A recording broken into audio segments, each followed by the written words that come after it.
Hello again, YouTube land. Today is Sunday, and it's very unusual for me to post on the weekend. I know. There is a reason.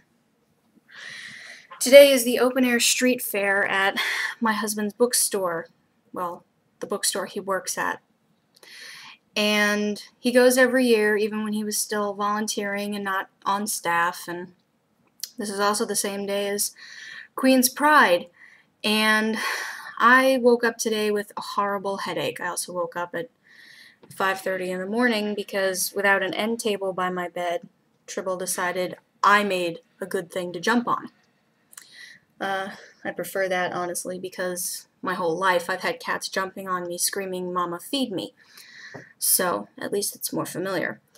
The reason I'm posting today is A, I have the opportunity, and I know I'm going to be really busy tomorrow on Monday when I would usually try and post. And B, I had a few, I don't want to call them epiphanies, but bursts of intelligent wisdom, because not all wisdom is intelligent. Some of it's just flat out redundant. But I consider it intelligent wisdom, and I thought I'd share it and see if you liked it too. Let me state up front a couple of things. First, I apologize if at any point you get the impression this sounds like some sort of sermon. I'm not trying to be dictatorial. I'm not trying to sound like I'm coming from any kind of religious training background. I'm not, I can't, I've never been to anything resembling any form of a seminary. I apologize if that's how it comes across. I'm just trying to be honest the best way I can. And two, I'm not really sure how to phrase number two. Let's just forget number two for now. If it comes to me in a way I want to word it, I'll word it. Okay, so the points of wisdom, as I see it, that I wanted to share are this. First, basic rule of life. The only stupid question that you'll ever encounter in life is the one you don't ask. I came to that realization early, probably because I happen to have attention deficit hyperactive disorder type B inattentive, and I was forever, I still to this day do, I've gotten better at moderating it some, but I still to this day ask an insane amount of questions, comparatively speaking, to the vast majority. And because of that, I've gotten answers people didn't know they needed to give. I've asked questions no one thought they'd ever hear. I've been to several group sessions with people of relatively prominent name, including Cleve Jones, who was part of the original Harvey Milk campaign in California. And I got to ask a public question in those events, and I was responded to as if I were a very thoughtful, intellectual person asking a genuine and sincere question, which is what it was. Genuine and sincere, I'm not trying to brag on myself. But my questions are genuine, and they are sincere, or I wouldn't ask them. Yes, there are times in conversations with me where someone can look me dead in the face and go, "Wow, you're a really sarcastic bitch, aren't you?" And I am. I don't deny it. I am. Many times I am, and in many ways I can be. Denying that would be like saying I'm not white. Obviously that's the truth. The only really, really stupid question I think you'll ever encounter in life is the one you don't ask. Because the worst thing that happens is someone laughs and doesn't answer it, or answers it as if they already have. B, or second point. I don't remember how I'm categorizing this. There are religious events and situations that go on. Today being a Sunday, that's part of the reason it's on my mind. I am a student, as I refer to myself, a student of all faiths. And I've talked about my views on faith versus religion before, and here's a little brief recap. Religion is a structured doctrine of rules and protocols you have to adhere to and by. You have to do it with a certain group of people, a certain way, on certain days, for certain reasons and times and lengths of time. That, to me, is stupid. To me. If it works for you, by all means do it. I believe in faith, or faiths, I should say. There are many, and I don't think any of them are wrong. I don't personally practice any of them strictly, but I also don't think any of them are wrong, because in many years of sometimes casual, sometimes deep study, I've come to understand that several of the general tenets of Eastern and Western faiths are the same. They're about love, they're about family, they're about charity. These are principles that humanity has to get behind much more sincerely than they already have. That's just unavoidable to state. Because man's modern faith today, 2012, is idiocy. It's true. Modern man's faith is idiocy because it is, at a certain point, the blind leading the blind and the deaf leading the deaf, which is not a slight against the blind community or the deaf community. I've known several very intelligent deaf people. It's why I started to learn sign language, and why I've always had an appreciation for really the ingenuity behind the invention of Braille alphabet.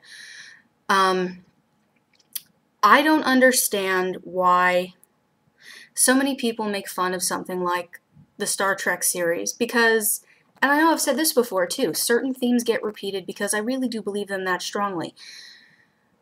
The principles that guide the plot, theology, and mythos of the Federation in the Star Trek series are exactly that. Growth, intelligence, charity, civility, humanity, exploration, learning and knowledge, and the shared distribution of knowledge. Those are concepts humanity needs to embrace more fully. Because now, when the stupid lead the stupid and suck more people into it, then you get herd mentality and mob behavior. And now you've probably heard it called both things, mob mentality, herd mentality. Basically, it means one idiot brays really, really loud, gets everybody's attention. And from that point forward, no matter what comes out of that idiot's mouth, everyone pays attention. And generally speaking, they all follow whatever orders or directions come out of that one idiot's mouth. Now, I'm not saying there aren't situations where having a solitary leader of a group is a good or bad. I mean, it can be a bad thing, obviously, but there are situations where it can be a good thing. I think the idea of having one person named as the head of a group can be beneficial in the sense that it provides structure. It provides someone that everyone can look up to as an example, kind of like the head of a household. You know, the parent who tends to do the most governing, the most authoritative things, deciding what gets spent, what gets cleaned, who goes where. Humans need that kind of principle in place. We function better if someone sets a standard for us to follow. As children, we need structure and guidelines, and as adults, we're not that much different. That's why humans created law, and still create law. Technically speaking, the law is never done being created. It's forever being reevaluated, kind of the same way rabbis, rabbinical studies are forever interpreting the Torah. There is no final definition. There is no final statement of this is what it means. The whole point of rabbinical study is that it keeps reevaluating itself, which I really kind of respect, and that's got nothing to do with the fact that I was born Jewish.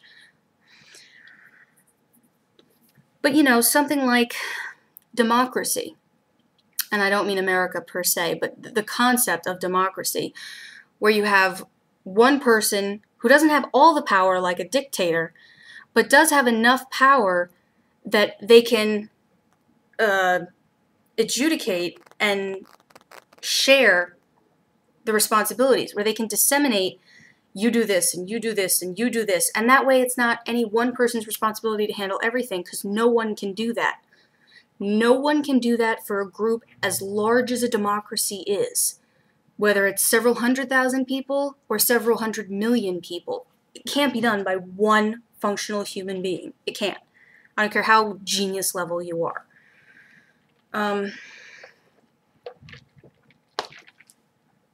But yeah. But along the lines of theology again, I have to say, admit, confess, whatever you want to call it. In my life, I've been to Wiccan faith services. I've been to temple for Hebrew, Jewish faith services. I spent 1 year in Catholic school, which meant I went to church several times. I've also been to a church outside of that year of Catholic school, but not nearly as much as I was required to go for educational purposes. The only religious experiences I haven't had are with things like Hindu. I honestly don't know what to refer to that faith. Buddhist services. And I haven't been to services at a mosque.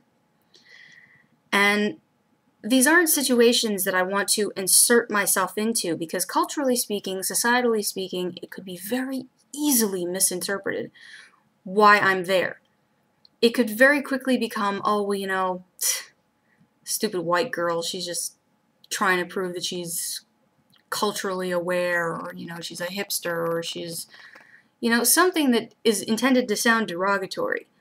So the only time I've ever gone to faith-based services is when I have been required to go educationally, such as Catholic school, or Hebrew school, which I also attended for 2 years as a very small child, or when I've been required to go to temple as an adult, and Wiccan services, which I admit I haven't gone to many of. I did enjoy the ones I went to, but that's out of personal choice, because Wicca is the faith I tend to follow the most.